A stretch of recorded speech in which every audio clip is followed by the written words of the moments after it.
Hi, how are you? I'm Kenrick Thomas, the Director of Marketing and Communications for the United Way of St. Lucie County. Welcome to Live United. Today, I have Jessica Parrish, the Director of Collaborative Impact for the United Way of St. Lucie County. How's everything going? Great. How are you? I'm doing good. Now we're getting close. It's around that time. VITA season's coming around. The dreaded tax season. Yes, tell us about VITA. So VITA is the Volunteer Income Tax Assistance Program, and what it is volunteers are trained by the IRS to prepare taxes for free for families throughout the county that make less than $55,000 per year. Now, I know we have a few partners that are involved with VITA as well. Tell us a little bit about that. Yep, we have a few partners. Our main partner is St. Lucie County Community Services Department. They help us with screening and recruiting of volunteers and really just organizing the entire VITA program. And then we have partner sites. So we have Mustard Seed Ministries. We have the City of Port St. Lucie has a site at their community center on Oroso.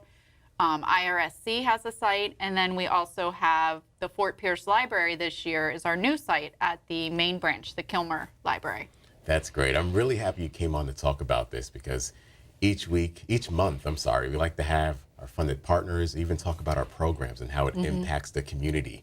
Now, I know volunteers is a big part of VITA. Now, are you looking for volunteers? We are. We are in the process of recruiting volunteers right now. Our training is set for the middle of January for those that want to prepare taxes.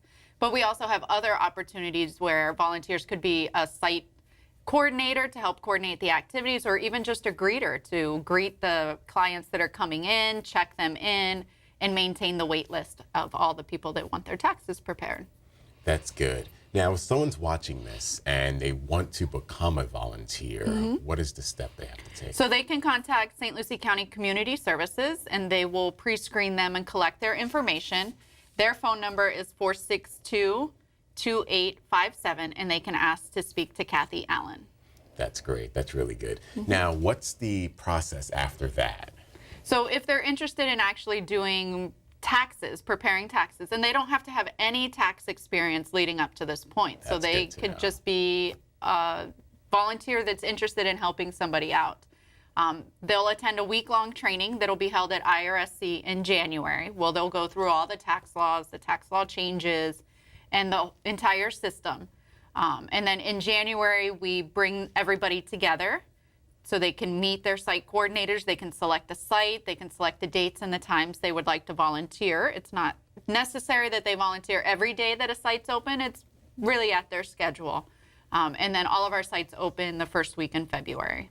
Now, I'm pretty sure everyone would love to have their taxes done for free, but it's not open to everyone. Great. So who's eligible? Yes. So any family in St. Lucie County that makes less than $55,000 a year as household income is eligible. Household income. Okay, Yep. So everyone in the important. household collectively making under $55,000 a year are eligible to have their taxes done for free. So they can save that $200 to $300 at the paid preparer and come to a VITA site and have it done for free. That's really good. That's good to know. Now, the tax preparers are trained by the IRS. Is that correct? They are. Yep. So the IRS will come into Fort Pierce for a week-long training. It's held at IRSC. I think it's the week before Martin Luther King Day, so I think that's the 14th or the 18th. And it's only 9 to 1, so it's a portion of the day. They take a test on Friday, and then they're done. They're trained, and they can go in and prepare the taxes on site. That's great. Now, why is this important for the community? It's important because it helps return income to the lower income individuals. So it's returning money that they saved over the entire year that they can use and save for emergencies that could come up, car repairs or something that they may encounter over the year. And it also helps bring them into tax credits. So we have the earned income tax credit, the child care tax credit. There's multiple tax credits that a lot of residents in the county are not claiming on their taxes. So going to an IRS trained free preparer will help them navigate all those different tax credits. That's really good. Now, also, when does this start as well? Because I believe the training starts in January, but I believe people can start going in February. Is that The correct? earliest site that we have opens is February 2nd. So it's all right in that beginning of February, and they go all the way through April 12th. So right before taxes are due. Okay, that's great. Now, do you normally get like a lot of people coming, or what's like the load? So last year for the 2017, is 2017 tax season, we did just over 1,400 tax returns through the VITA program, returning a little over $700,000 in income towards the residents that participated. That's really phenomenal. Now, let's talk about Tools for Schools. Yep. Now, Tools for Schools has been doing really great. Had the grand opening back in October. Yep. Just celebrated the 100th shopper as well. Yes, we did. Yes, and now you're adding new schools as well. So Tools for Schools is a free teacher resource center where teachers at eligible schools can come and shop for school supplies at no charge to them. Teachers from eligible schools can come twice from August to December, and then twice again from January to May. So technically they could come 4 times a year and collect supplies. So right now we have 12 schools that are eligible, but starting January we'll be adding 8 more. So that'll bring us to a total of 20 schools for this school year. That's really good. Now, this is the first year you're doing a resource store. Last year, I believe it was a little different. What was it like before in the past? So Tools for Schools has been around for about 22 years. It's just been named differently. So previously it was called School Supplies for Students. And during that process, we would bulk deliver pretty much cases of supplies to every school in the end of July, beginning of August. Schools would come to a location, pick up all the supplies, and they would just be set there. And it was a one-time delivery, so we didn't come back come January. There was no consistent flow of supplies. And we heard some issues from teachers. They really wanted access to pick what they got, where previously we would just give them what we had and they had to take it. Now the teachers can actually come in. If they don't need composition books, they don't have to take them. If their kids don't use spirals, they don't have to use them. You know, they can really pick and choose what they need for their classrooms. Now, what is the criteria for schools to? So we're phasing in schools slowly. So we started with the first 12 schools that are 100% free and reduced lunch. And then the next schools will be adding incrementally based on that free and reduced lunch percentage. So we're trying to hit the highest need schools first and give them access as we continue down the line. That's really great. Now, what kind of feedback are you getting from the teachers now that they get to come to an actual store and pick out their school supplies? The teachers love it. They love coming in and being able to shop and pick up what they want. A lot of them take their time. Some already walk in the door and know what they want because they have access to what's available in the store online to plan if they need to get in and out. But everybody has loved it so far. They think it's the best thing that's gone on since we did the supplies. Yeah. Now, talk about some of the sponsors that's helped this program. Oh, okay. So over the past year, we had several sponsors step forward to help get it to the store model because that took time and effort. So we had Children's Services Council of St. Lucie, Hunt Foundation. We have PNC, Help Me Grow. Publix is huge. Publix provides almost all of the supplies on an annual basis. We continually receive 30 to 40 pallets of supplies each year from Publix. So Publix is a massive sponsor. And then United Way also provides funding support for the program. Absolutely great. Now, if a teacher wants to shop at the resource store and their school is eligible, what do they need to do? So they can access all the information on the United Way website. So if they go to unitedwayslc.org, on the left-hand side, there's a tab that says Tools for Schools. They just click on that tab and it's got all the information on how to shop, how to register, who's eligible. And each school that's eligible to shop has a coordinator on site at the school. So if they have any questions, they can find out the name of that coordinator that's on site and go to them also. Great. Well, thank you so much for coming on. I'm really excited about VITA and Tools for Schools. And Awesome. I'll see you next time. Thank you. We'll be right back. I'm lucky. Let me help you with that. I get to do something I love. It has nothing to do with touchdowns or titles. Everybody bring it in. I get to play a part in the life of someone just starting out. How many of you think homework is just as important as teamwork? I help keep kids in school, Good. and that's the name of the game. My name is LaDainian Thomason. I don't just wear the shirt, I live it. Give, advocate, volunteer. Live United. Welcome back. I'm Kendrick Thomas, the Director of Marketing and Communications for the United Way of St. Lucie County. And today I have with me Michelle Akins from Safe Space, who's the Director of Programs. How's everything going? Good, thank you. Great, great. Now, before we get started, tell me a little bit about Safe Space.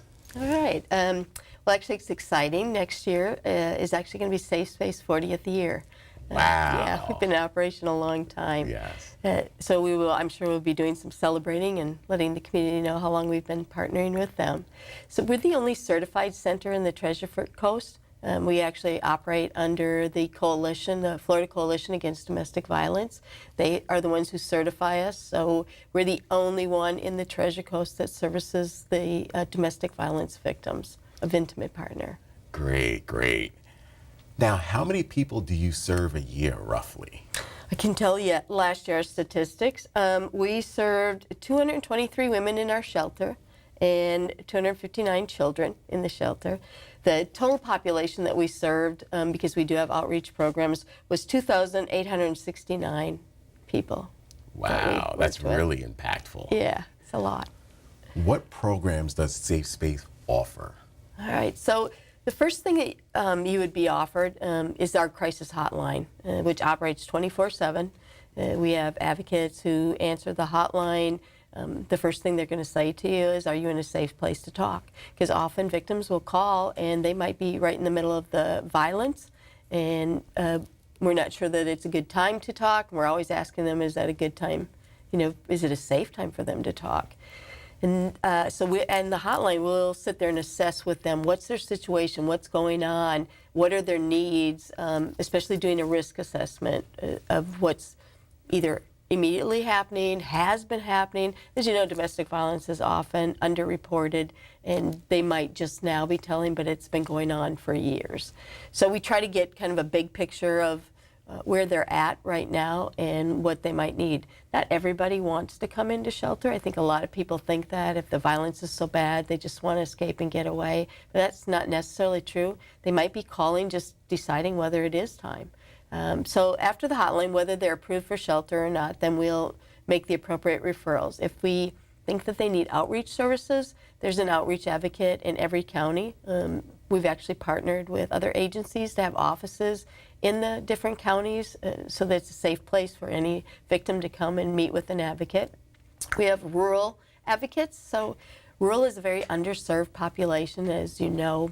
There's a lot of stuff going on with that right now. And reporting, if you have illegal status, it's really frightening. Whether you might be arrested or not sure if you could trust law enforcement or even other agencies. So we have two advocates that cover the 3 counties that will work directly with those who are not U.S. born and help them with their citizenship if they meet the qualifications. We actually partner with some attorneys out of Miami that handle immigration status, providing they qualify, and that's totally free legal services if that victim qualifies for their program, which they'll make that assessment. Now, do you provide training or education to others? We do.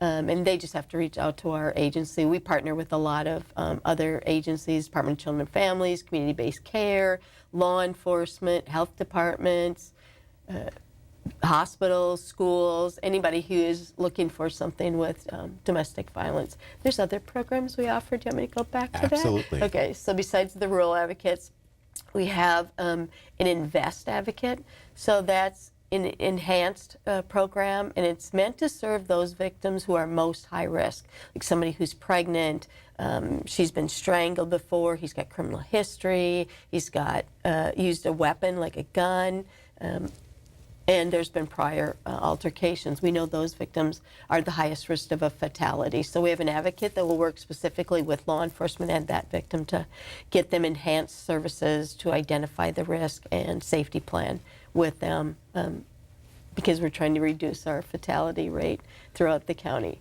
And then I have a program called the CPI Project, and that's a Child Protection Investigation Project.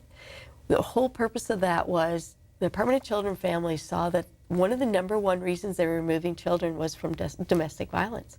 And it was really removing from typically her because they looked at her as failing to protect because she would stay in the relationship, go back to the relationship, and it would put the children at risk. And so the coalition looked at it and was saying, you know, maybe it's not that she's staying in that, you don't understand it. It's the services that she needs. DCF's job is to provide services to the children, but no one was really looking at the services to her. So our advocates are actually housed with the Department of Children and Families, and they work with the investigators when they get them domestic violence allegations and consult with them. What's a great way to help her with services so we don't have to have children removed? And we have actually reduced the number of children being removed through the Treasure Coast because of that partnership that we have. Wow. Yeah, and then we have, and there are two of our newer programs. So there's an economic justice advocate, and that was implemented because one of the main reasons that victims will often go back to their relationships, stay in the relationships, is finances. It's one of the controlling mechanisms that's often used by batterers. So we have an advocate that will go out and spend time with any victim of domestic violence that works with Safe Space and look at their spending, maybe a bank account. Many victims have never even had a bank account, have never had access to it, don't even know how much it costs to live if they were to become independent. And so she works with all those kinds of services that would help her to become financially stable, and even to help them understand what's a spending plan look like. We try not to use budgeting because that's kind of a negative term, but if we look at what do you spend, and then what is it going to take to live by yourself or be independent and free. And one of our most exciting programs that we have is an IFP, which is our Injunction for Protection attorneys. So I have an attorney in every county that handles nothing but injunctions. So any victim of domestic violence, intimate partner, who is needing assistance to file that injunction, or maybe that's being violated at any phase of the injunction process, they can reach out to our agency and the attorneys will make the assessment. And if they need the help and they qualify, they'll actually represent them in court free. Wow. Yeah, and it's been a big changer in the court system because survivors, that paperwork is almost 26 pages long. Really? And it has to be filled out right.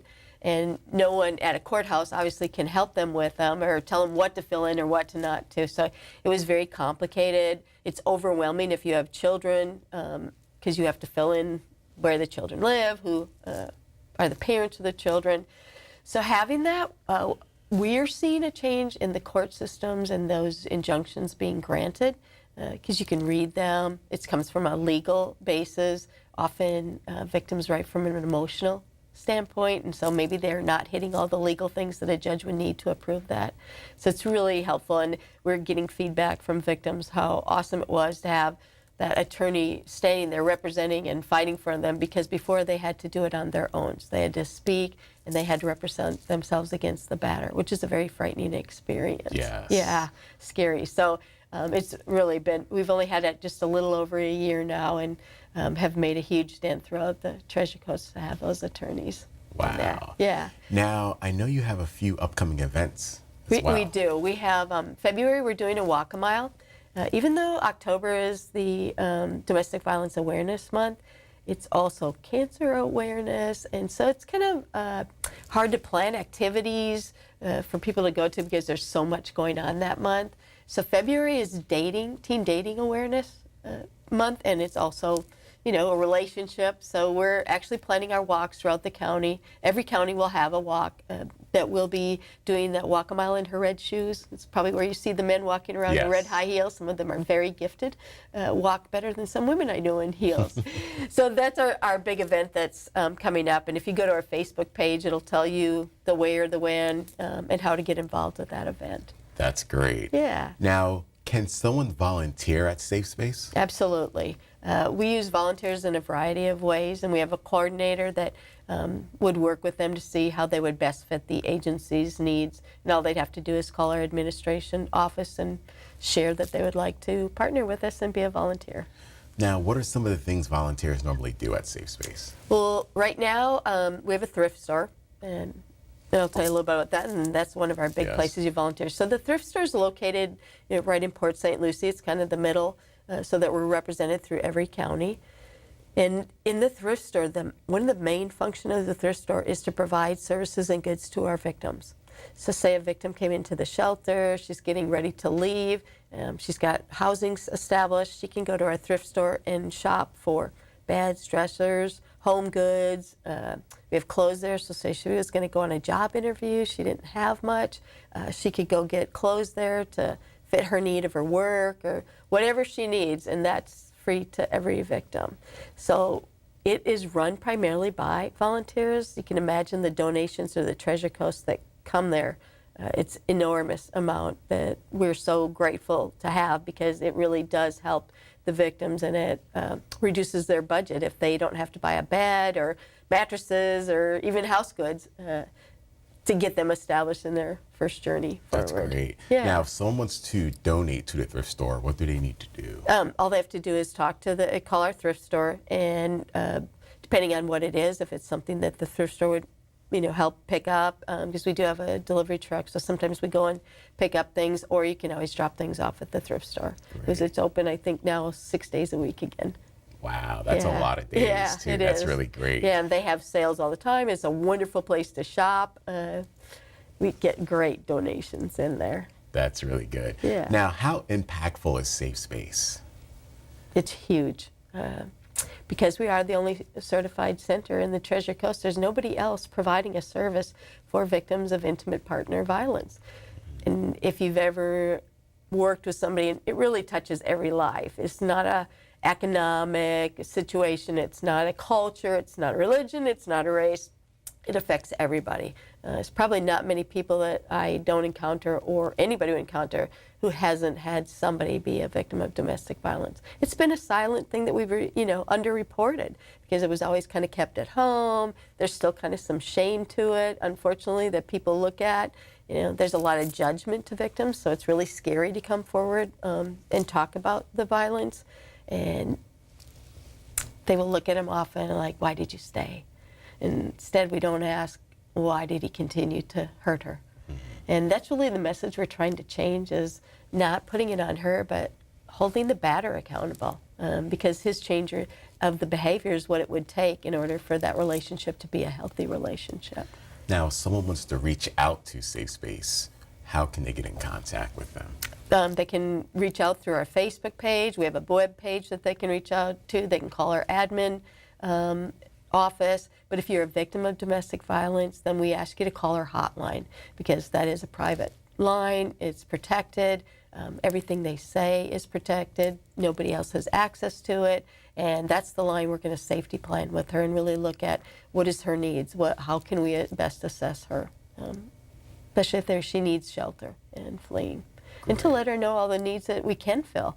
It's pretty scary. We've had women come in the middle of the night with nothing but a sheet on. So we have things at the shelter that we can provide to help her get up and running. And the basic needs, we're always looking for donations, because you can imagine it takes a lot to run a shelter, because we do provide for the basic needs, meaning the bedding, towels, washcloths, pillows, blankets, soaps, deodorants, razors, anything is a basic need. Our shelter is always, and we have a wish list that's on our webpage, so if anybody wants to donate anything, it tells you things that we're looking for at any given time of the year. Great. Now, how did you get involved with Safe Space? Well, I've been in social services for over 30 years. First, I was with the Department of Children and Families and investigated abuse for 21 years.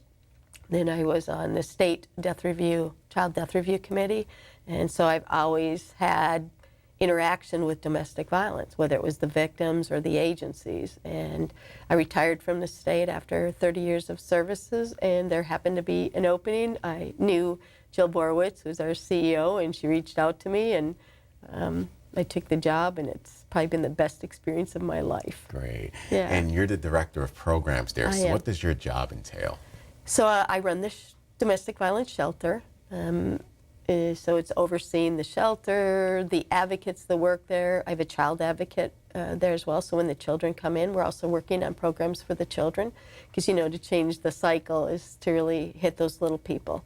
And encountering violence like those kids have, there's a lot of behaviors or acting out that they're going through. So we work with a partner agency, Tykes and Teens, to help the families get counseling for both the little children as well as the adults. I also run the supportive living program, which I didn't get to tell you about yet, but Safe Space started a program in Vero Beach, And that program is for single women who are victims of domestic violence, intimate partner, who would like to take their journey forward. So the whole push behind that program is the financial and educational piece.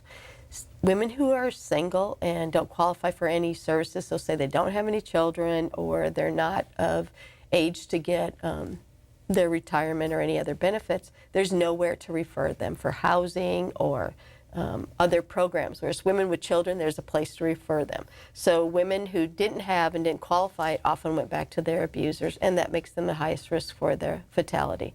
So the CEO decided to take our shelter in Vero and turn it into a supportive living program, which we can take 10 women. We work with them for up to 18 months.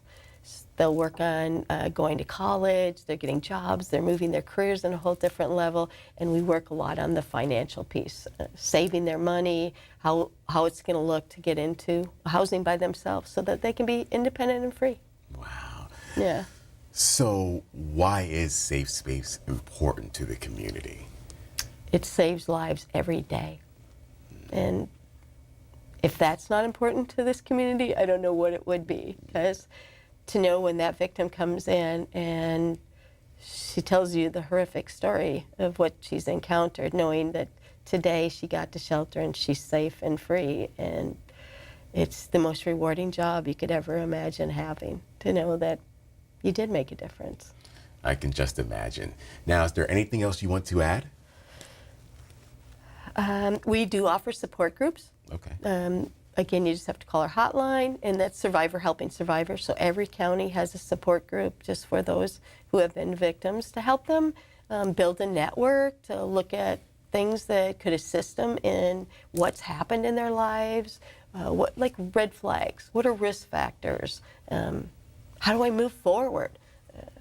Guilt, shame, anger, all those feelings that victims could go through.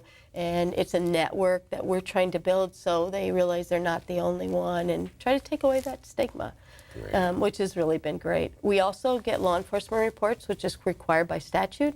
And so we read those law enforcement reports. So if a victim is not aware of our service, if it's safe for us, we'll reach out and try to also let her know about services for our programs. I keep referring and I'm probably running out of time, but I just want to let you know we do service male victims as well. We average anywhere from 12 to 15 males a year that are calling in and asking for assistance. So it's not like we are just gender specific. We do both males and females. Well, thank you so much for coming on. I really appreciate it, and I can't wait to do this again. All right, thank you. Thanks for watching.